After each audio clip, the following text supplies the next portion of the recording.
नमस्कार, बहुत स्वागत है आपका। टीवी 100 देख रहे हैं आप। आपके साथ मैं हूं स्पीटर दीक्षित। बुलेटिन की शुरुआत करते हैं जहां उत्तर प्रदेश की राजनीति में इन दिनों एक सवाल सबसे ज्यादा चर्चा में है। क्या यूपी में विधानसभा चुनाव समय से पहले हो सकती है? अभी चुनाव में कई महीने बाकी है, लेकिन जिस तरीके से राजनीतिक दलों की गतिविधियां बढ़ी है, उसने सियासी गलियारों में नई बहस छेड़ दी है। बीजेपी मिशन यूपी पर पूरी ताकत के साथ जुटी हुई है। केंद्रीय नेतृत्व से लेकर प्रदेश के बड़े नेता लगातार जिलों का दौरा कर रहे हैं। बूथ स्तर पर संगठन को सक्रिय किया जा रहा है। कार्यकर्ताओं के साथ बैठकों का दौर चल रहा है और सरकार की योजनाओं को जनता तक पहुंचाने के लिए बड़े अभियान की तैयारी हो रही है। वहीं दूसरी तरफ समाजवादी पार्टी भी पूरी तरीके से चुनावी मोड में दिखाई दे रही है। अखिलेश यादव पीढ़ी यानी पिछड़ा, दलित और अल्पसंख्यक समीकरण के सहारे विधानसभा की लड़ाई की तैयारी कर रही है। उधर बहुजन समाज पार्टी भी चुप नहीं बैठी है। मायावती लगातार संगठन में बदलाव कर रही है। ऐसे सवाल कई है, क्या यूपी में कुछ बड़ा राजनीति होने वाला है? क्या बढ़ती गतिविधियां सिर्फ 2027 की तैयारी है या फिर समय से पहले चुनाव की आहट सुनाई दे रही है?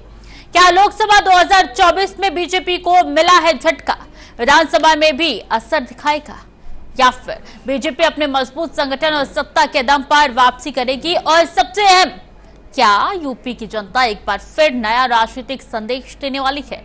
इसी पर चर्चा करेंगे। तमाम मेहमान भी हमारे साथ जुड़ेंगे, लेकिन उससे पहले इस खास रिपोर्ट को देखिए। देश में विधानसभा चुनाव समय से पहले होने वाले हैं। इन दिनों ये सवाल लखनऊ से लेकर दिल्ली के राजनीतिक गलियारों में चर्चा का विषय बना हुआ है। अगर सबसे ज्यादा सक्रिय कोई दल दिखाई दे रहा है तो बीजेपी है। मुख्यमंत्री योगी आदित्यनाथ और केंद्रीय नेतृत्व लगातार संगठन और सरकार के बीच समन्वय बैठाने लगे हैं। जून महीने में बड़े जनसंपर्क अभियान की भी तैयारी है।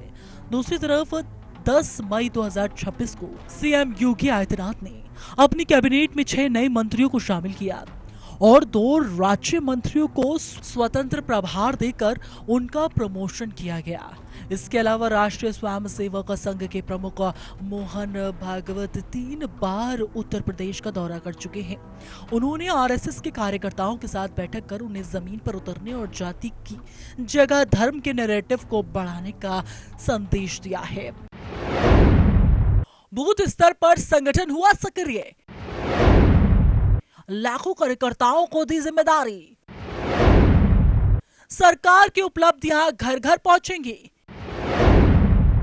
योगी और संगठन में बड़ा समन्वय, जनसंपर्क अभियान से होगा बड़ा संदेश, मिशन 2027 पर अभी से फोकस। 2022 के विधानसभा चुनाव के केवल 1 सीट जीतने वाली बहुजन समाज पार्टी पूरे 4 साल से करीब शांत पड़ी थी। 2024 के लोकसभा चुनाव में भी बीएसपी ने मजबूती से चुनाव लड़ने में दिलचस्पी नहीं दिखाई थी, लेकिन पिछले कुछ महीनों के दौरान बीएसपी अचानक से एक्टिव मोड में नजर आ रही है। दलित वोट बैंक को एकजुट रखने के साथ साथ मुस्लिम और पिछड़े वर्ग तक पहुंच बनाने की रणनीति तैयार की जा रही है।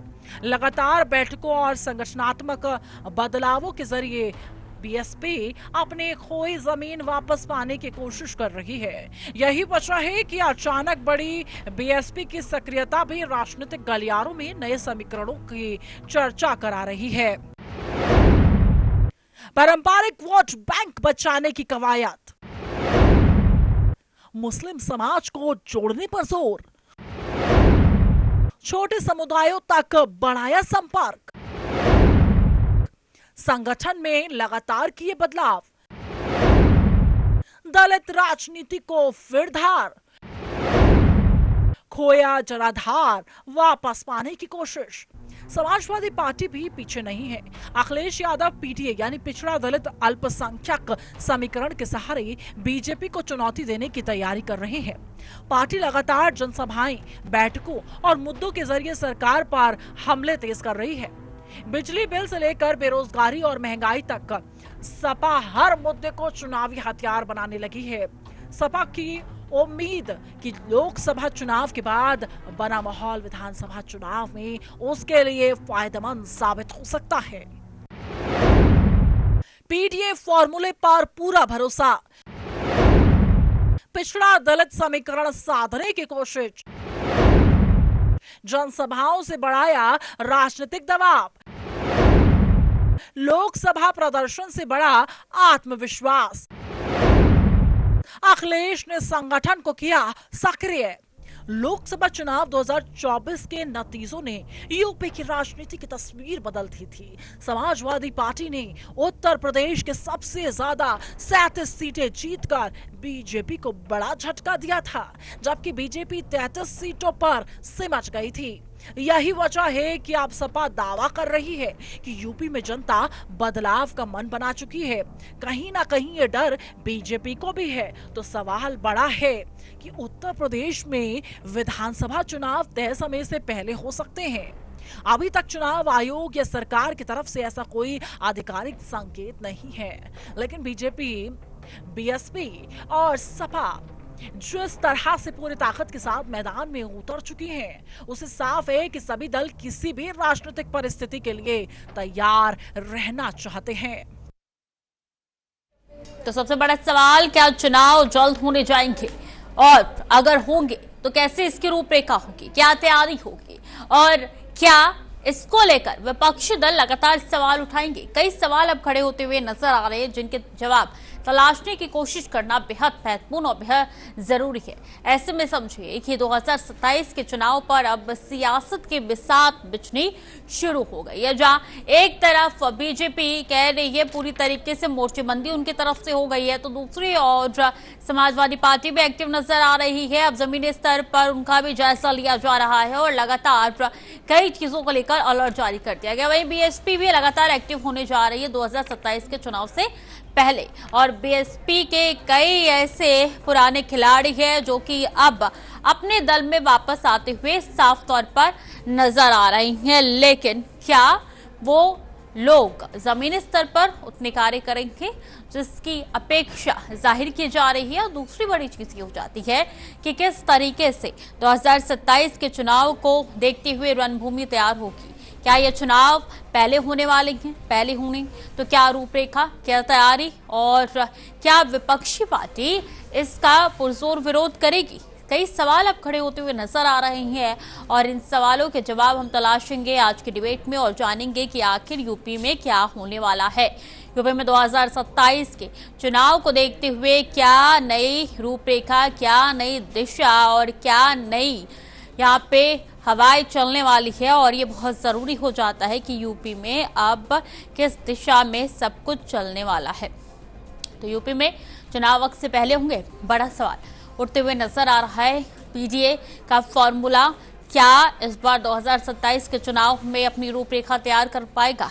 क्या पीडीए इस बार पुरजोर कोशिश कर पाएगी। अगर चुनाव पहले हुए तो क्या तमाम पार्टियों की जो चीजें हैं वो धरी की धरी रह जाएगी, कोई एक्शन, कोई रिएक्शन देखने को मिलेगा या नहीं, बड़ा सवाल अब खड़ा होते हुए नजर आ रहा है। तो संगठन सक्रिय हो गई हैं, लगातार दौरे हो रहे हैं, रिपोर्ट ली जा रही है, जायजा भी साफ तौर पे लिया जा रहा है। रिपोर्ट के जरिए अब 2027 के चुनावी बिसात बिछाने की तैयारी की जाएगी कि 2027 की रणभूमि कैसी साधी जाए, 2027 के मैदान में किस तरीके से विपक्षी पार्टी अब खड़ी होगी बीजेपी के विरोध में, और किस तरीके से बसपा अपना एक बार फिर से वजूद वापसी की तैयारी करने जा रही है।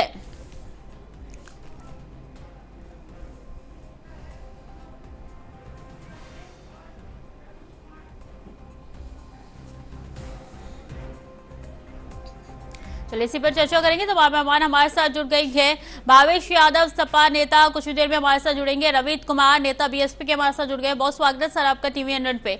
अभिनव जैन, नेता बीजेपी के हमारे साथ जुड़ गए, बहुत स्वागत है सर आपका भी टीवी 100 पे। सबसे पहले अभिनव जी मैं आपके पास आना चाहूंगी, क्या 2027 से पहले चुनाव होने जा रहे हैं, यानी 2026 के अंत में हो सकता है, या ये सब फटकलें हैं।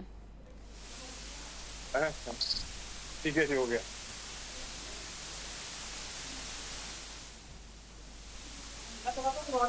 अभिनव जी आवाज आ रही है आपको? हाँ आवाज आ रही है जी, बताइए। अभिनव जी आवाज मिल पा रही है? हाँ आवाज आ रही है, आवाज आ रही है। कनेक्शन प्रॉब्लम है, दोबारा जोड़ने का प्रयास करेंगे अभिनव जी को। अभिनव जी आवाज मिल पा रही है क्या? हेलो अभिनव जी आवाज मिल पा रही है? ठीक है, दोबारा जोड़ने का प्रयास करेंगे। भावेश यादव हमारे साथ जुड़ेंगे कुछ ही देर में।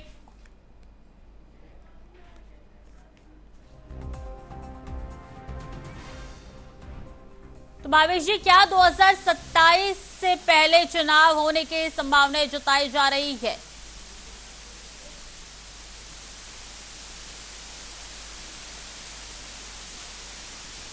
अभिनव जी, आवाज मिल पा रही है क्या आपको?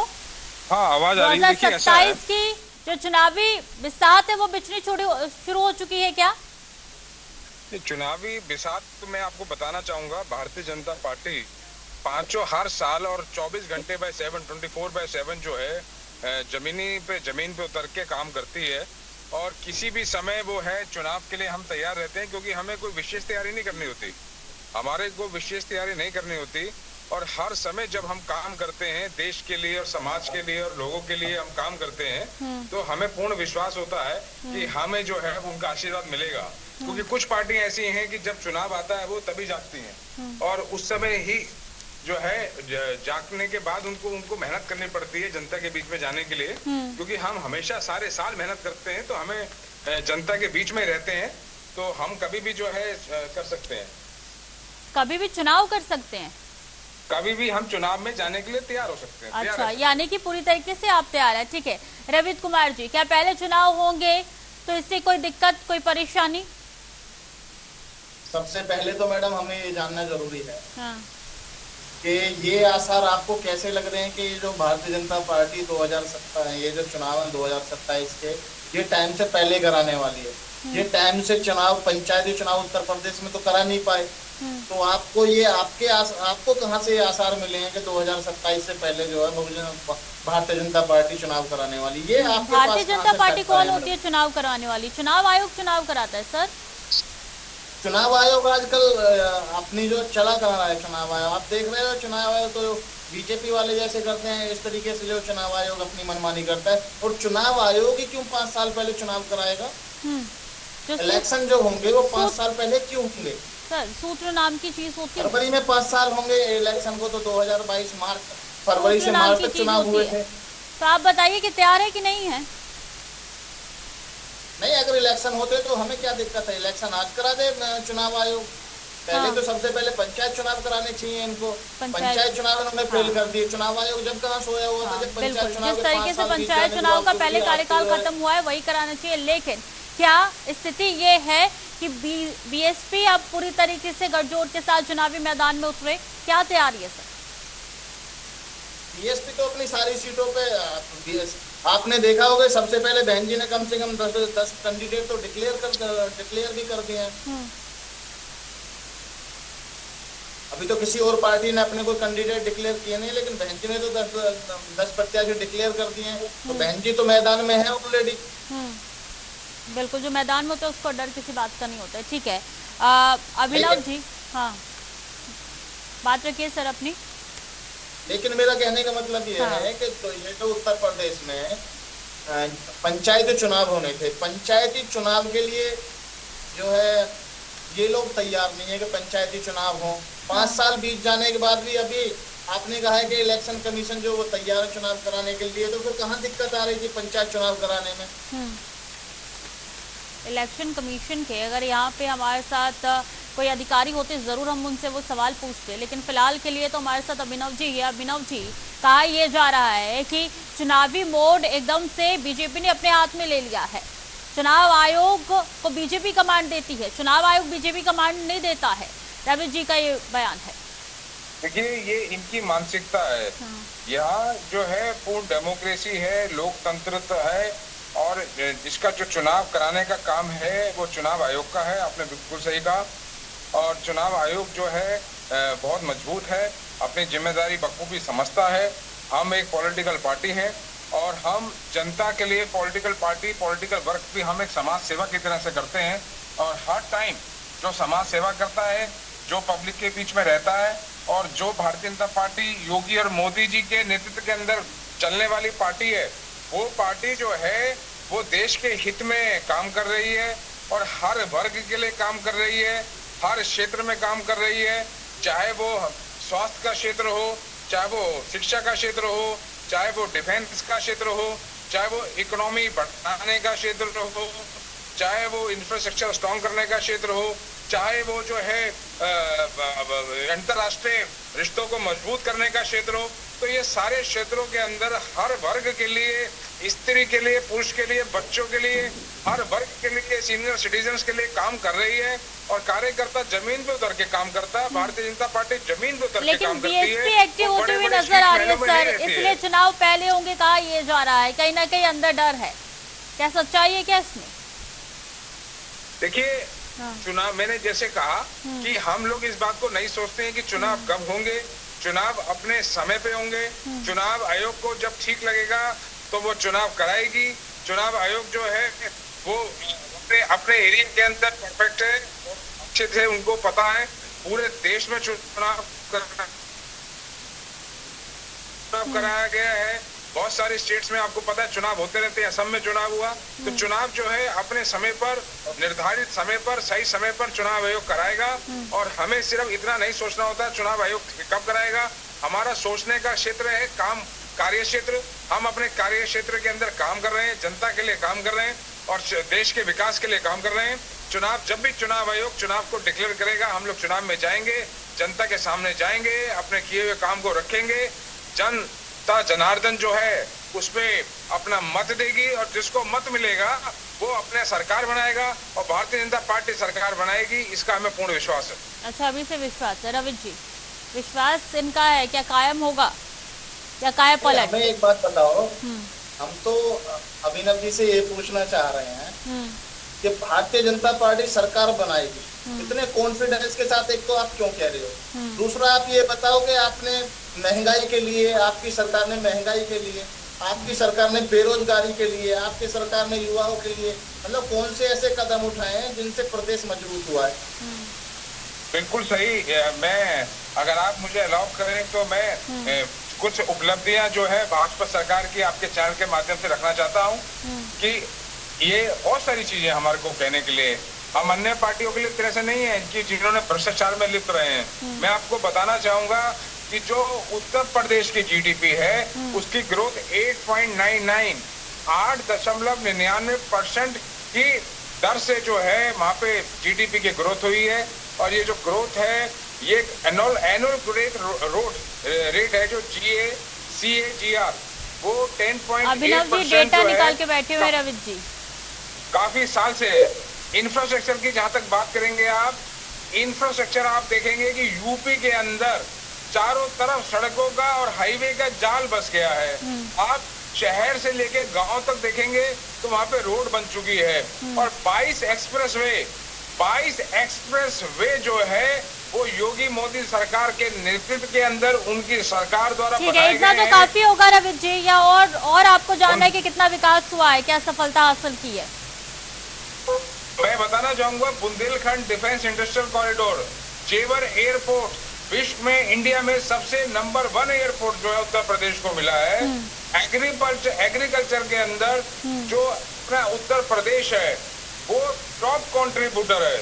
उसकी आउटपुट जो है 20.6, पूरे भारत की 20.6 की आउटपुट है। पर कैपिटा इनकम भी आप देखेंगे बहुत बढ़ चुकी है। और मैं उसका जो है उसके सारे डाटा आपको इजीली मिल जाएंगे। यहाँ पर 1 डिस्ट्रिक्ट 1 प्रोडक्ट 1 डिस्ट्रिक्ट का जो है कॉन्सेप्ट लेके आए गए हैं। स्टार्टअप इंडिया में दुनिया भर के स्टार्टअप जो है उत्तर प्रदेश में लगे हैं। ठीक है रविंद्र जी, उत्तर प्रदेश में जहाँ पर ठीक है रविंद्र जी, आवाज मिल पा रही है आपको? आ रही है आवाज मेरे को मैडम। और डेटा चाहिए आपको या इतने में ही आप समझ गए होंगे कि कहना क्या चाहते हैं अभिनव जी?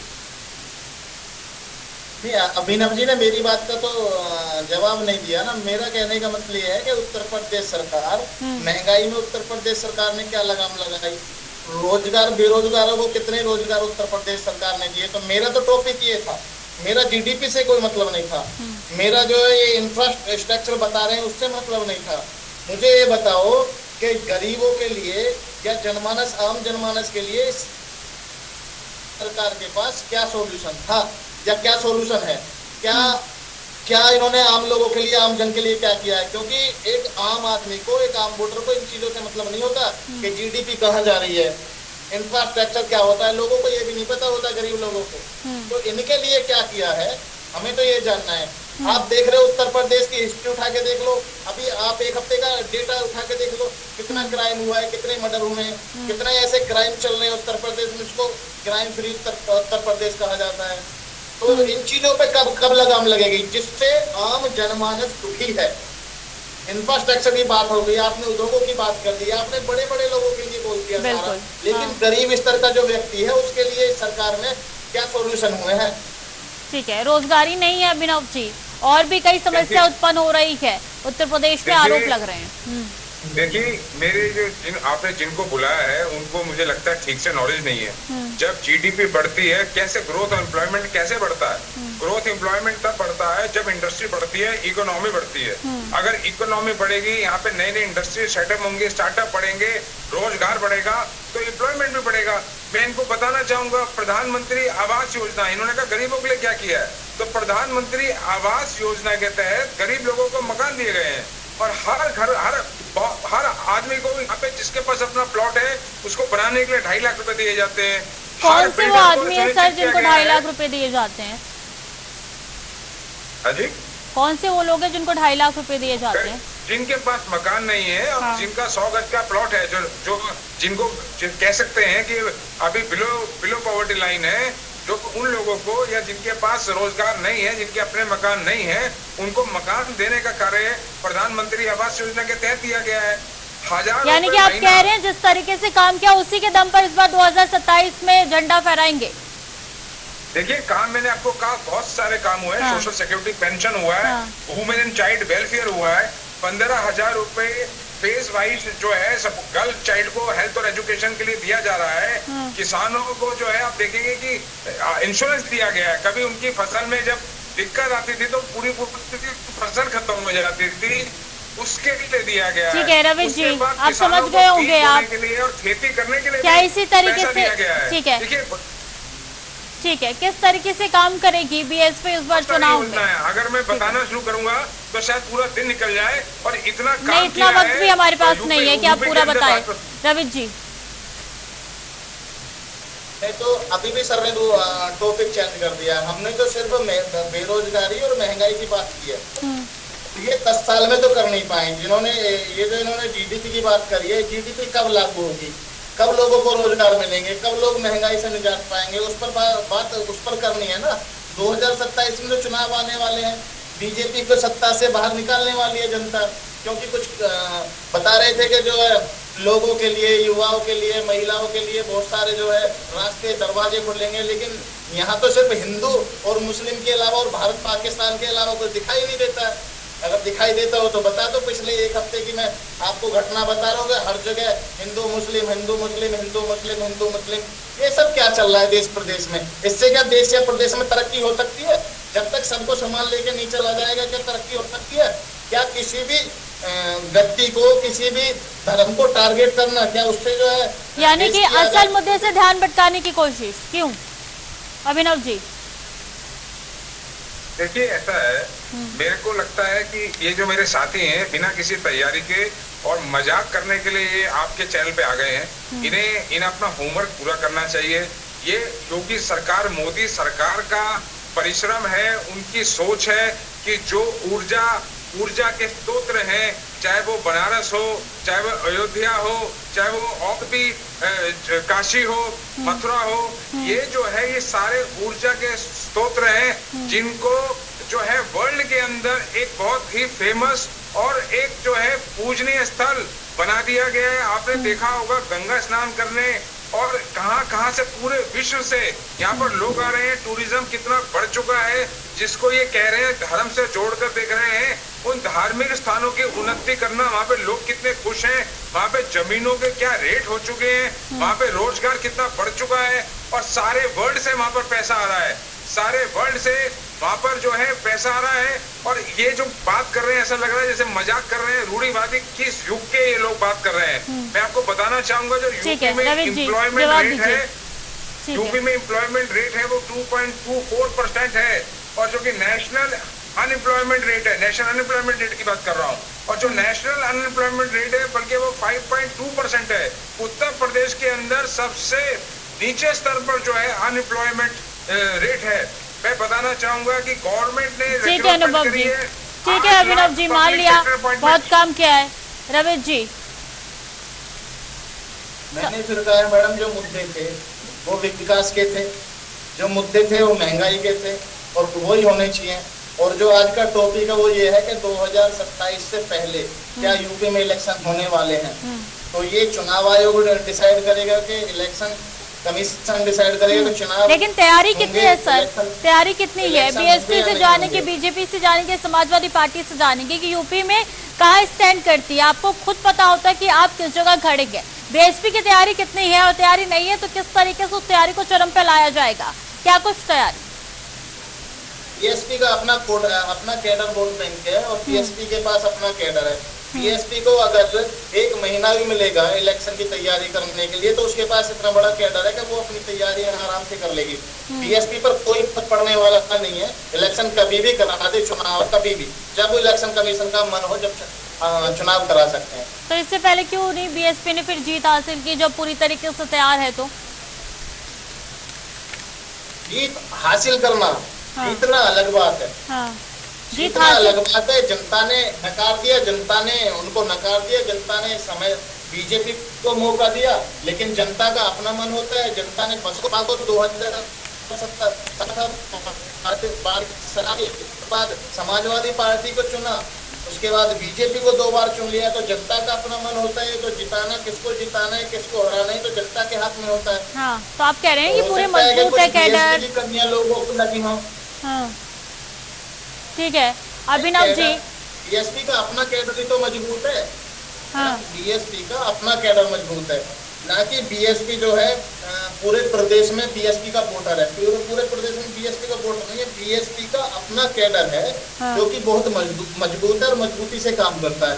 लेकिन चुनाव जो जिताता है वो जनता जिताती है। अब जनता ने मन बनाया बीजेपी को सत्ता देने का, तो बीजेपी सत्ता में थी। लेकिन इस बार आप देख रहे हो कि उत्तर प्रदेश में फिर मैं महंगाई की बात करूंगा, फिर मैं हिंदू मुस्लिम की बात करूंगा, फिर मैं रोजगार की बात करूंगा। ठीक है, भावेश यादव जी भी हमारे साथ जुड़ चुके हैं, समाजवादी पार्टी के नेता। बहुत स्वागत है सर आपका टीवी हंड्रेड पे। चर्चा इसी बात पे चल रही है कि किस तरीके से तैयार है तमाम पार्टी 2027 से पहले अगर चुनाव होते हैं तो।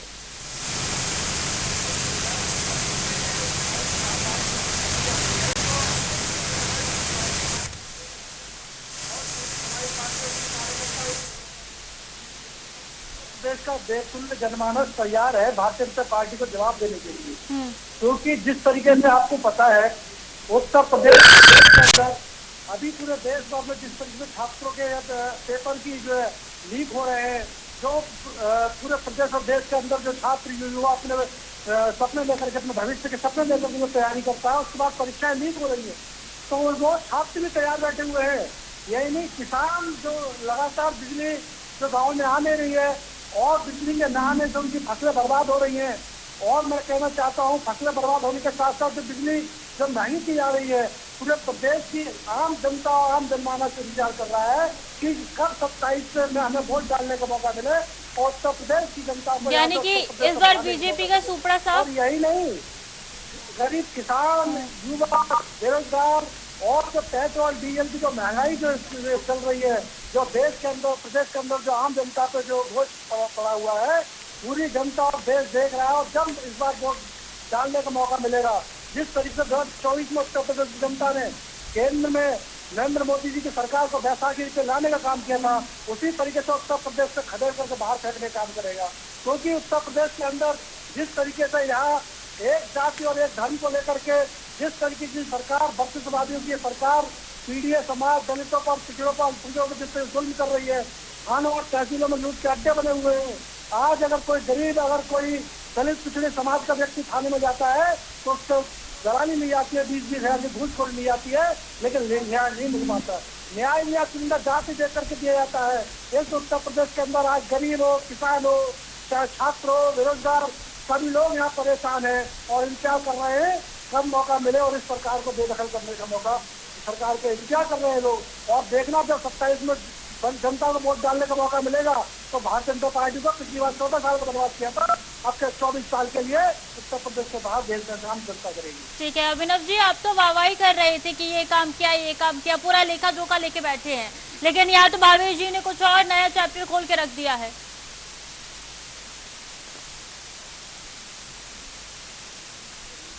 अनम्यूट करके फिर बात रखिएगा सर अपनी।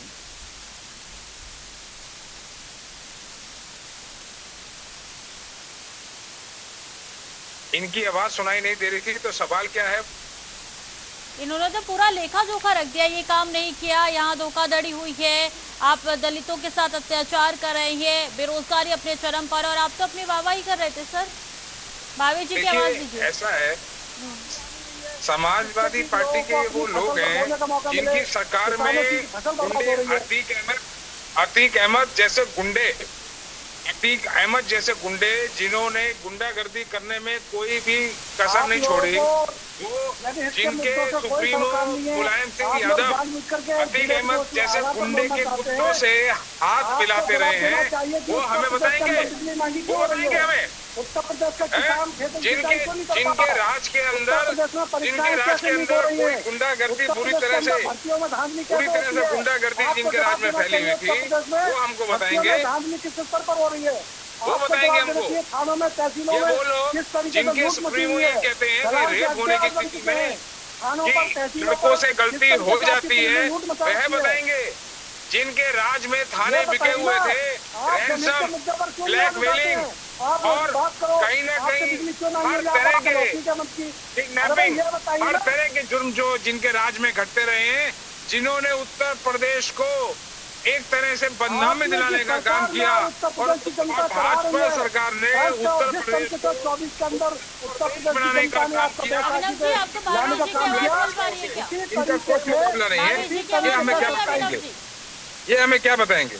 भावेश जी की आवाज बोलिए अभिनव जिस जी। तरीके से 24 के चुनाव में 2024 में लोकसभा चुनाव में उत्तर प्रदेश के अंदर जिस तरीके से मैं कह रहा हूँ, मैं तो कह रहा हूँ, आप आइए, समर्थन दिया था, आप जनता आपकी पिटाई करती है बार बार, आप पिटते रहते हैं, आपका मुंह लाल कर देती है जनता मार मार के। आप जो है आप आइए ना, शब्दों की मर्यादा बनाए रखिए आप आइए। अभिनव जी, शब्दों की मर्यादा बनाए रखिए, चर्चा में बैठे हैं। इनको जनता से कोई सरोकार नहीं है। अभिनव और इनकी पार्टी को उत्तर प्रदेश की जनता से कोई सरोकार नहीं है। यहाँ छात्रों की परीक्षाएं लीक हो रही हैं, यहाँ छात्रों की भर्तियों की तैयारी करते हैं युवा, यहाँ यदि भर्ती नहीं हो पा रही है, यहाँ पेट्रोल डीजल महंगा या बिजली महंगी हो रही है, इन्हें उसको कोई सरोकार नहीं है। इन्हें सिर्फ हिंदू मुस्लिम, पाकिस्तान हिंदुस्तान, ये तरीके की सिर्फ बातों से मतलब है। इन्हें उत्तर प्रदेश की जनता इंतजार कर रही है कब वोट डालने का मौका मिले, और इनको इस बार ऐसा बढ़ाएगी कि पिछली बार 14 साल बाद आए थे, अब के 24 साल तक इनको। अभिनव जी कह रही हैं कि समाजवादी पार्टी भागेगी और भावेश जी कह रहे हैं कि बीजेपी भागेगी, तो फिर बीएसपी बची। देखिए ना, अभी 2024 के चुनाव में क्या मैं चाहता हूँ अपनी तैयारी करे, समाजवादी पार्टी की तैयारी करे, और वह तैयारी करके आए। गुंडागर्दी की तैयारी पहले भी करते रहे हैं। गुंडागर्दी के अंदर ये जो है नंबर 1 रहे हैं। गुंडागर्दी के अंदर आतंक फैलाने में नंबर 1 रहे हैं। तैयारी करते रहे, लेकिन बाबा ने, महाराज जी ने, हमारे देश, हमारे प्रदेश के मुख्यमंत्री ने, प्रधानमंत्री के सरकार ने इनकी गुंडागर्दी बंद करा दी है। ठीक है, मैं आऊंगी आप दोनों के पास। रवित कुमार जी, जो वोट बैंक पहले साधे जाते थे, ठीक है, मैं आऊंगी। भावेश जी, अभिनव जी, मैं आऊंगी आप लोग के पास। रवित कुमार जी, जो पहले बीएसपी का वोट बैंक था, अब तो वो बिछड़ा हुआ नजर आ रहा है, तो किस तरीके से साधने का प्रयास होगा एक बार फिर से? किस तरीके से मैदान में बीएसपी उतरने जा रही है? क्या रूपरेखा, क्या रोड मैप? देखो मैडम, बीएसपी का अपना काम करने का तरीका होता है बहन जी सशक्त शासन, और बहन जी को आयरन लेडी इसलिए नहीं कहा जाता है कि वो किसी के बहकावे में आ जाती हैं, किसी ने कुछ कहा और बहन जी ने एक्शन ले दिया। बहन जी का अपना एक विवेक है, जिस विवेक के साथ बहन जी काम करती हैं। और बहन जी की जब 2007 से 2012 तक की सरकार रही, तो बहन जी के जितने पूरे उत्तर प्रदेश में अब तक जितने भी मुख्यमंत्री रहे हैं, और उत्तर प्रदेश तो छोड़ दो, भारत के अंदर भी जितने मुख्यमंत्री आज तक बने हुए हैं, बहन जी के जितना ना तो आज तक किसी ने कोई काम कराया है, और ना ही बहन जी के जितना कोई काम करा पाएगा। अरे बहन जी वो बहन जी थी जिन्होंने संसद तक, लेके सड़क से संसद तक गरीब आदमी को पहुंचाने का काम किया। गरीब आदमी को जो उनके साथ शोषण होता था उस पर लगाम लगाया। गरीब आदमी की थाने, कोर्ट, कचहरी, हर जगह सुनवाई होने लगी। गरीब आदमी की सारे बहन जी की सरकार समाजवादी पार्टी से हार क्यों गई? बहन जी की सरकार, बहन जी ने सबसे ज्यादा शिक्षा पे जोर दिया। बहन जी ने शिक्षा को उत्तर प्रदेश में मजबूत किया। बहन जी ने सबसे ज्यादा प्राइमरी स्कूल, सबसे ज्यादा इंटर कॉलेज, सबसे ज्यादा डिग्री कॉलेज, सबसे ज्यादा बहन जी को श्रेय जाता है। इसका श्रेय बहन जी को जाता है। ठीक है, जाता है श्रेय, लेकिन चली क्यों गई फिर बहन जी? बहन जी का कानून आज भी लोग याद करते हैं। बहन जी का इतना सशक्त कानून था कि बहन जी का अगर कहीं दौरा लग जाए तो वहाँ जितने भी अधिकारी थे वो कांप जाते थे कि ऐसा ना हो इस जिले में कहीं काम में कमी रह गई हो और हमारा कुछ ना कुछ हो जाए, कुछ ना कुछ कर दिया जाए, कोई ना कोई एक्शन हम पर हो जाए। तो वही तो पूछ रही हूँ रवि जी, मेरे सवाल नहीं पहुँच रहे क्या आपके पास? चली क्यों गई फिर बहन जी? ठीक है भावेश जी, क्या लगता है बीएसपी से आगे समाजवादी पार्टी निकल पाएगी या टकरार बीजेपी के साथ साथ बीएसपी का भी देखना पड़ेगा? अगर जोड़ आज मसला सपा या बसपा का, क्योंकि मैं अगर ज्यादा बात करें आम जनमानस की रक्षा का सवाल है। उत्तर प्रदेश की जनता अपने आप को सुरक्षित कैसे महसूस करेगी? और उत्तर प्रदेश की जनता याद करती है अखिलेश यादव जी के विकास मॉडल को, जो उन्होंने 12 से 17 के 5 साल के विकास कार्य में उत्तर प्रदेश में एक्सप्रेस वे बनाए, जिस तरीके से लैपटॉप बांटे और जिस तरीके से महिलाओं के लिए 1090 वुमेन पावर हेल्पलाइन और स्वास्थ्य के क्षेत्र में जिस तरीके से एम्बुलेंस की व्यवस्था और तमाम ऐसे उत्तर प्रदेश में कार्य किए तो उत्तर प्रदेश जनता याद कर रही है। लेकिन आज भारतीय जनता पार्टी सरकारों में क्या हो रहा है? भारतीय जनता पार्टी की सरकार में उत्तर प्रदेश के अंदर परीक्षाओं में धांधली हो रही है। युवा अगर कोई भर्ती की तैयारी करता है तो उसके पेपर लीक हो जाते हैं। तो लेखपाल की परीक्षा हो, चाहे एग्जाम हो, चाहे नीट की परीक्षा हो, तो सीरियस परीक्षा हो, उत्तर प्रदेश में परीक्षा लीक हो जाती है। आप किसानों की बात करें तो किसान जो अपना इंतजार करता है लेकिन आज सिंचाई के लिए किसान परेशान है, गाँव में बिजली नहीं आती है, मक्की की फसल बर्बाद हो रही है, धान की फसल किसान सोच रहा कब उसको लगाए। लेकिन अभिनव जी पहले उनकी सुनिए जी। अभिनव जी ना आपकी आवाज आएगी ना उनकी आवाज आएगी, सर ऐसे चर्चा नहीं हो पाएगी। अभिनव जी शांत हो जाइए, मैं आऊंगी आपके पास। दिल्ली का बिल चुनाव महंगा पड़ने वाला है। यही नहीं उत्तर प्रदेश में, उत्तर प्रदेश के अंदर जिस तरीके से थानों और तहसीलों पर जिस तरीके से पुलिस के हाथ में जो कंट्रोल इन्होंने दिया है, आम जनता का पुलिस खून चूसने का काम कर रही है। जाति और भेदभाव, धन के आधार पर भेदभाव उत्तर प्रदेश में हो रहा है और थानों और तहसीलों पर 20-20, 25-25 हजार रुपए प्रत्येक प्रोजेक्ट की तहसील लेकर के जाता है, उसके साथ लूट होती है। मैं जिस क्षेत्र से आता हूँ वहाँ खनन माफियाओं का बोलबाला है और वहाँ लगातार हत्या हो रही है। और अगर कोई परिवार, गरीब परिवार उन खनन माफियाओं के खिलाफ आयोग आता है तो उन पर मुकदमा दर्ज होता है, लेकिन पीड़ित परिवार को न्याय नहीं मिलता। ये इस तरीके से इतनी परेशानी है तो 2 बार बीजेपी सत्ता में कैसे आ गई सर? नहीं, देखिए ये लोकतांत्रिक देश है, यहाँ सत्ता में आने का मौका मिलता है वोट के माध्यम से ही, लेकिन वही जनता जो सत्ता में दिखाती है वो कान पकड़ करके ऊंची कुर्सी से उतारना भी जानती है। उत्तर प्रदेश की जनता ने भारतीय जनता पार्टी को मौका दिया, लेकिन उसी उत्तर प्रदेश की जनता ने पिछले लोकसभा चुनाव में आपने देखा होगा किस तरीके से भारतीय जनता पार्टी को बैसाखी पर लाने का काम उत्तर प्रदेश की जनता ने भारतीय जनता पार्टी किया। नरेंद्र मोदी जी की सरकार को आज जो बैसाखी पर लाने का काम उत्तर प्रदेश की जनता और माननीय अखिलेश यादव जी ने किया। ठीक है अभिनव जी जवाब दीजिए। हाँ जी, लगातार ये कहा जा रहा है कि सत्ता में तो सब आ सकते हैं, लेकिन काम कितना होता है निर्भर उस पर होता है। देखिए ऐसा है, समाजवादी पार्टी में जो है ना, एक इनका भी कोड ऑफ क्रिमिनल प्रोसीजर था, Samajwadi code of criminal procedure. वो ऐसे इनकी जो सब पार्टी है और थी वो क्रिमिनल से भरी हुई पार्टी थी, जिसके अंदर अंसारी से लेके और अतीक अहमद से लेके और न जाने किस किस तरह के डेंजरस क्रिमिनल्स थे, और उनको संरक्षण देने का काम जो है समाजवादी पार्टी हमेशा करती रही है। सीडीआर की रिपोर्ट निकालिए और एआईबीआर की रिपोर्ट से आप क्रिमिनल रिकॉर्ड के सबसे ज्यादा विधायक सांसद अगर किसी पार्टी में है तो भारतीय जनता पार्टी के हैं। आप परसेंटेज चेक कीजिए, आप अपने परसेंटेज चेक कीजिए। लेकिन आप सुनिए ना भावेश जी, एक तरफ बीजेपी को वॉशिंग मशीन की पार्टी कहा जाती है और दूसरी तरफ आप कह रहे हैं सबसे ज्यादा क्रिमिनल इनकी पार्टी में है, तो वॉशिंग मशीन अब काम नहीं कर रहा क्या? वॉशिंग मशीन खराब हो गया? आप डाटा देखिए और ऑन रिकॉर्ड ये डाटा है। आप पूरे उत्तर प्रदेश और देश के विधायक सांसदों के जो है आप अपराधी रिकॉर्ड चेक करेंगे तो भारतीय जनता पार्टी के विधायक सांसद सबसे ज्यादा सबसे ज्यादा माफिया नहीं है।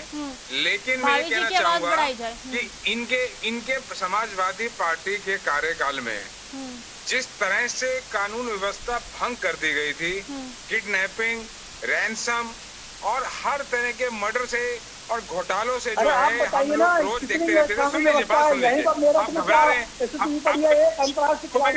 हत्या हो गई और गाजीपुर में देखिए किस तरीके से होटल मालिक की हत्या हो गई।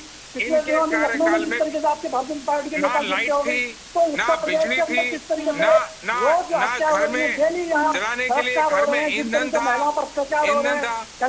इनके टाइम में उत्तर प्रदेश जैसे बड़े प्रदेश का नाम जो है किस तरह से लिया जाता था।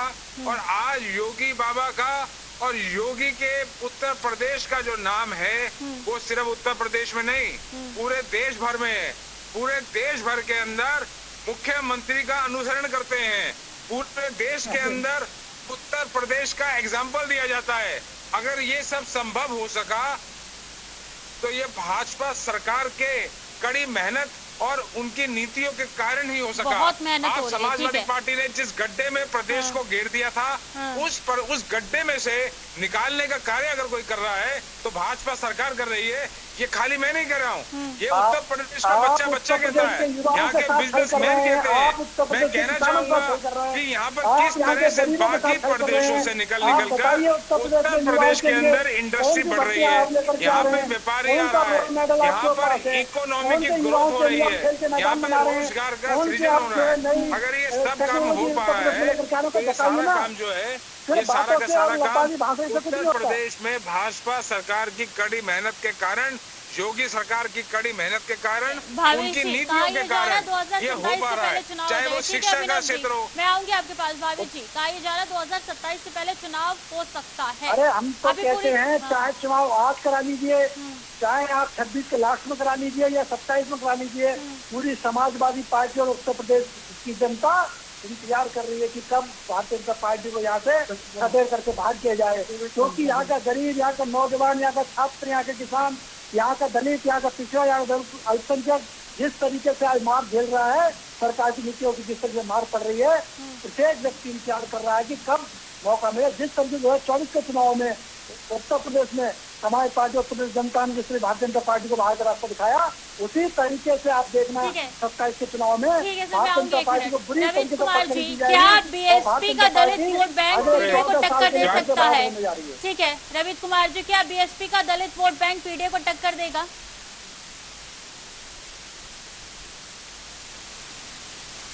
पीडीए तो एक बड़ा समाजवादी पार्टी के लिए दलितों का शोषण समाजवादी पार्टी की सरकार में हुआ, इसमें कोई दो राय नहीं। गुंडागर्दी, बदमाशी गर्दी बहुजन समाज पार्टी की समाजवादी पार्टी की सरकार में रही, इसमें कोई दो राय नहीं। तो जब इन्होंने एक नारा दिया पीढ़ी का, क्योंकि उनको पता था कि बीजेपी सत्ता में आने वाली है, तो समाजवादी पार्टी के लोगों ने सबसे ज्यादा शोर मचाया कि ये लोग संविधान बदल देंगे, ये लोग संविधान बदल देंगे, ये लोग संविधान बदल देंगे। जब संविधान बदलने की बात आई तो दलित लोगों ने भी इनको समर्थन किया, अपोजिट टू बीजेपी के। लेकिन अब दलित समाज जाग चुका है, दलित समाज को पता चल गया है कि उत्तर प्रदेश में कोई दो राय नहीं है कि सारी पार्टी अपने मुंह या मिट्टू ही होती है, लेकिन जनता से पूछे कितना काम हुआ है, कितना जमीनी स्तर पे आप जाके उनसे पूछते हैं, जांचते हैं और फिर उनको सुविधाएं प्रदान करते हैं। बहुत बहुत शुक्रिया अभिनव जैन जी हमारे साथ जुड़ने के लिए। भावेश यादव जी, आपने भी समय दिया, बहुत बहुत धन्यवाद जुड़ने के लिए। और आपका भी बहुत बहुत धन्यवाद। रवित कुमार जी हमारे साथ जुड़े थे, अपना वक्त साझा किया था। ऐसे में चुनावी माहौल और हमेशा से रहता है, लेकिन अब क्या 2027 से पहले चुनाव होंगे यूपी में? बड़ा सवाल बनकर यही उठ रहा है। साफ तौर पर तमाम पार्टी एक्टिव मोड में नजर आ रही है, लेकिन आगे चल के चुनावी रंजिश क्या होगी और चुनावी मैदान क्या पहले वक्त से तैयार होगा, आने वाले दिनों में साफ तौर पर पता चल जाएगा। फिलहाल के लिए चर्चा में इतना ही। खबरें लगातार जारी है, देखते रहिए TV 100।